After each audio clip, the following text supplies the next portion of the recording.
안녕하십니까. 은행에서 30년 동안 근무한 경력이 있는 공인중개사 한남수 TV입니다. 이번 강의는 제 부동산 채널 164번째 강의입니다. 계속해서 법정지상권에 대한 시리즈 강의를 보내드리고 있습니다. 이번 강의는 법정지상권 제28강 법정지상권에 대한 대법원 판례 해설 12번째 강의입니다. 이번 강의의 주제는 구분소유적 공유관계에 있는 토지상에 건물이 있고 그 토지나 건물상의 저당권을 설정한 다음에 그 저당권 실행으로 토지와 건물의 소유자가 각각 달라졌을 때 그 지상에 있는 건물은 법정지상권이 성립될까요? 이러한 주제를 가지고 대법원 판례를 통해서 해답을 찾도록 하겠습니다. 참고적으로 법정지상권에 대한 전체 강의 목차는 마지막 슬라이드에 게시를 해 두었습니다. 참고를 하시기 바랍니다. 이번 강의의 주제는 구분소유적 공유관계에 있는 토지와 그 지상 건물의 소유자가 같은 상태에서 토지나 건물의 저당권을 설정한 다음에 경매 실행으로 그 소유자가 각각 달라졌을 때 그 지상 건물의 법정지상권 성립 여부에 대해서 대법원 판례를 통해서 다음과 같은 목차로 그 해답을 찾도록 하겠습니다. 일단 이번 강의에서는 처음 듣는 개념이 나옵니다. 구분소유적 공유관계. 이 구분소유적 공유관계에 대한 개념을 간단하게 정리를 해드리고 본론에 들어가서 판결 요지를 Q&A로 핵심 정리를 해드리겠습니다. 두 번째는 판결의 주요 내용을 살펴보고 세 번째는 공유지분 토지상에 있는 건물의 법정지상권을 분석할 때 주의사항에 대해서 소상하게 설명을 드리겠습니다. 일단 이번 강의의 판례에서는 구분소유적 공유관계란 개념이 나옵니다. 다시 말해서 상호 명의신탁. 이번 슬라이드에서는 이번 강의의 판례를 잘 이해하기 위해서 구분소유적 공유관계의 개념을 간략하게 정리를 하고 넘어가겠습니다. 일단 구분소유적 공유관계의 성립 요건을 보시겠습니다. 보시면 어떤 토지나 건물에 관해서 여러 사람이 그 위치와 면적을 특정하여 구분소유하기로 약정을 하고 대외적 장부인 등기부에는 전체에 대한 공유지분 등기를 하지만 내부적으로는 각 공유자들이 그 토지나 건물의 특정한 부분을 배타적으로 사용 수익하는 관계를 구분소유적 공유관계 이렇게 얘기를 합니다. 다시 말해서 등기부에는 공유관계로 등기를 하지만 내부적으로는 그 특정한 부분을 배타적으로 사용 수익할 수 있는 관계 이것을 구분소유적 공유관계 이렇게 얘기를 합니다. 그 효력을 보시면 구분소유적 공유자는 일반 공유자와는 달리 당사자 내부 관계에서는 특정 부분의 단독 소유권을 취득하고 그에 터잡아서 다른 구분 소유자의 방해 행위를 배제할 수 있습니다. 또 두 번째는 구분 소유적 공유 지분에 설정된 건전화권 실행으로 공유 지분을 낙찰받은 낙찰자는 그 구분 소유적 공유 지분을 그대로 취득을 합니다. 그 내용을 잘 이해를 하시고 다음 판례를 살펴보도록 하겠습니다. 이제 본론 설명을 드리겠습니다. 판결 요지를 Q&A 형식으로 핵심 정리를 간략하게 해드리겠습니다. 일단 질문을 드리면 구분소유적 공유관계에 있는 토지의 소유자가 그 지상 건물을 같이 소유하면서 토지나 건물 어느 하나에 저당권을 설정한 후에 경매 실행으로 그 토지와 건물의 소유자가 각각 달라졌을 때 그 지상 건물은 법정 지상권이 성립할까요? 이러한 질문을 가지고 대법원 판례를 통해서 간략하게 해답을 드리겠습니다. 그 해답을 보시면 구분소유적 공유관계에 있는 토지 공유자 1인이 소유하고 있는 토지와 그 지상 건물은 내부 관계에서는 그 공유자의 단독 소유라 할 수 있습니다. 따라서 저당권 설정 당시에 소유자가 같았고 경매 실행으로 그 소유자가 각각 달라진 경우로서 지상 건물은 법정 지상권을 취득한다. 이렇게 대법원은 판결을 내리고 있습니다. 이제 두 번째로 판결의 주요 내용을 살펴보겠습니다. 우리가 전 슬라이드에서는 구분 소유적 공유 관계에 있는 토지상의 건물이 있고 그 토지나 건물의 저당권을 설정한 다음에 저당권 실행으로 그 소유자가 각각 달라졌을 때 그 지상 건물은 법정 지상권이 성립한다. 이렇게 결론을 내드렸는데 그 이유를 판결을 통해서 보자는 얘기죠.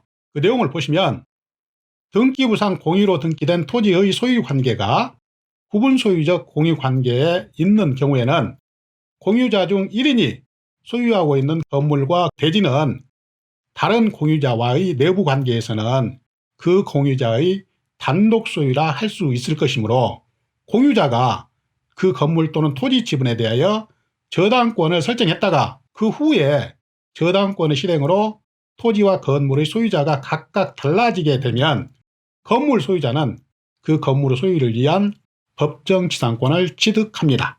이렇게 대법원은 판결을 내리고 있습니다. 그러니까 구분 소유적 공유 관계에 있는 토지상의 건물과 그 토지가 경매 실행으로 각각 소유자가 달라졌다면 그 토지는 등기부상에 공유로 등기가 되어 있다 하더라도 실질적으로 내부적으로는 그 토지의 소유자가 그 구분 소유적 공유 지분을 단독 소유하고 있고 그 지상의 건물도 마찬가지로 소유를 하고 있는 상태에서 그 소유자가 각각 달라지면 당연히 그 지상 건물은 법정 지상권이 성립된다. 이렇게 대법원은 판결을 내리고 있다는 얘기죠. 계속해서 비슷한 개념으로 한 가지 더 말씀을 드리겠습니다. 그 내용을 보시면 구분 소유적 공유 관계에 있는 토지의 공유자들이 그 토지 위에 각자 독자적으로 별개의 건물을 소유하면서 그 토지 전체에 저당권을 설정했다가 그 저당권의 실행으로 토지와 건물의 소유자가 달라지게 된 경우에도 역시 저당권 설정 당시에 토지와 건물의 소유자가 동일했다가 저당권 실행으로 그 소유자가 각각 달라진 것으로 보아서 마찬가지로 건물 소유자들은 법정 지상권을 취득한다. 이렇게 각각 구분 소유적 공유 관계에 있는 토지상의 그 지상 건물은 법정 지상권이 성립된다고 전 슬라이드에서 판례를 통해서 말씀을 드렸는데 이번 슬라이드에서 비슷한 개념으로 이 구분 소유적 공유 관계에 있는 토지상의 각 소유자들이 각각 건물을 개별적으로 소유를 하고 있고 그런 상태에서 그 구분 소유적 공유 관계에 있는 토지 전체의 저당권을 설정한 다음에 그 토지가 경매 실행으로 소유자가 달라졌을 때 그러니까 결국 토지 전체의 소유자와 그 지상 건물의 소유자가 각각 달라졌을 때 그 지상 건물은 법정 지상권이 성립하느냐 여기에 대해서 이번 슬라이드에서는 마찬가지로 법정 지상권이 성립된다. 이렇게 판결을 내리고 있다는 것을 말씀을 드렸습니다. 다음은 세 번째로 지금까지 말씀드린 판례를 기반으로 해서 공유 토지상에 건물이 있을 때 그 건물에 대한 법정 지상권 분석할 때 주의사항에 대해서 두 가지를 말씀을 드리겠습니다.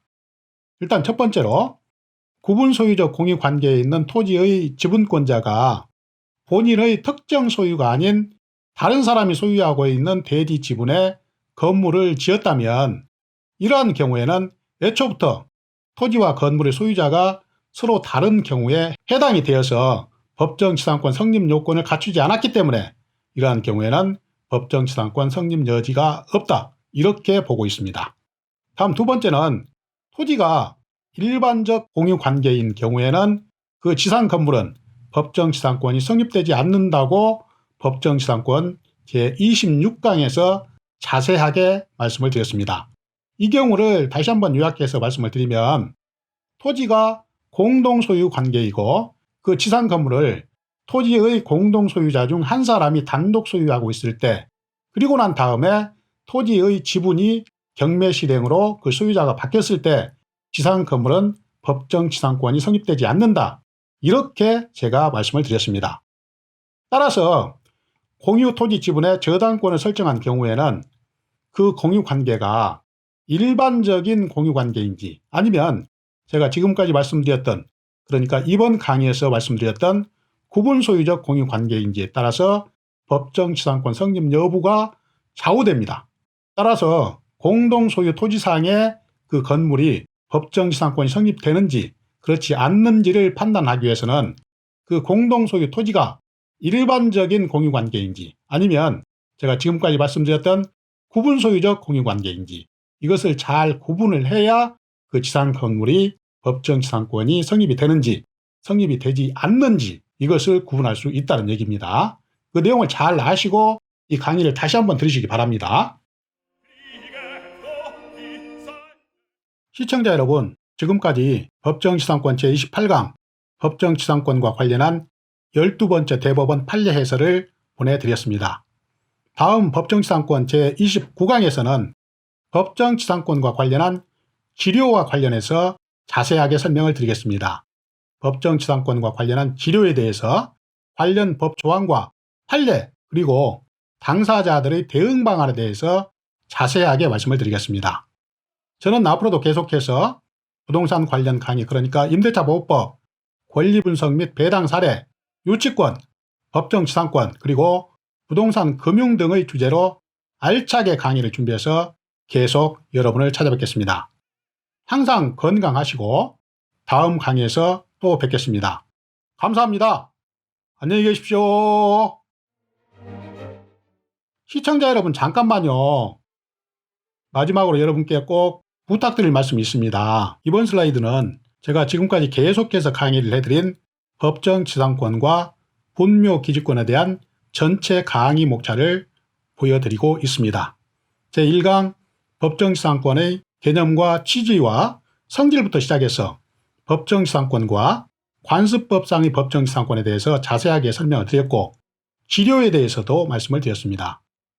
마지막 6편의 강의를 통해서는 분묘기지권에 대한 강의를 해드렸습니다. 이 강의를 처음부터 끝까지 모두 들으시면 이 법정지상권과 분묘기지권을 이해하는 데 정말로 큰 도움이 되실 것으로 확신을 합니다. 꼭 좀 들어보시기 바랍니다. 이번 슬라이드는 제가 지금 현재 강의를 해드리고 있는 법정지상권에 대한 대법원 판례 해설 강의 목차입니다.